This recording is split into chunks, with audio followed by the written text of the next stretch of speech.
AP రాజకీయాల్లో ఇటీవల ఓ చర్చ జరుగుతోంది. AP deputy CM Pawan Kalyan చర్యలపై రకరకాలుగా ప్రచారం జరుగుతోంది. కూటమి పెద్దలకు ఆయన దూరంగా ఉంటున్నారు అనేది ప్రధాన చర్చ. అమరావతి రాజధానిలో కీలక నిర్మాణాల ప్రారంభోత్సవానికి హాజరు కాలేదు. కేబినెట్ భేటీకి హాజరు కావడం లేదు. అదే సమయంలో కలెక్టర్ల సదస్సులో సైతం కనిపించడం లేదు. దీంతో పవన్ కూటమికి దూరమవుతున్నట్టు ప్రచారం మొదలైంది.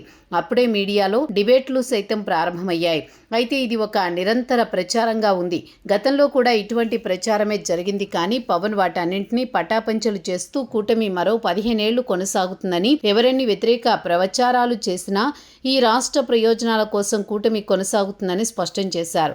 అప్పట్లో వ్యతిరేక ప్రచారానికి తెరదించారు. ఇప్పుడు కూడా పవన్ ఖచ్చితంగా దీనిపై మరోసారి స్పష్టత ఇచ్చే అవకాశం ఉంది.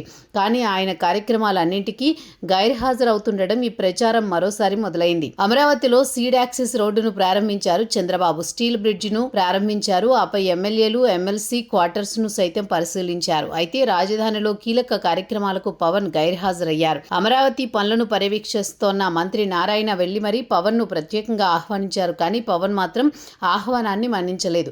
సీఎం చంద్రబాబు ఒక్కరే అమరావతిలో ప్రారంభోత్సవాలు చేశారు. దీంతో వైసీపీతో పాటు అనుకూల మీడియా దీనిని ఓ ప్రచారంగా మార్చింది.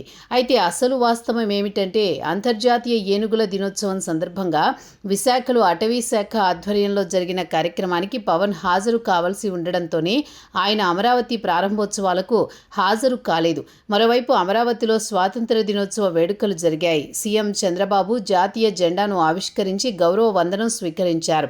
అమరావతిలో నిర్వహించిన తొలి స్వాతంత్ర దినోత్సవ వేడుకలు.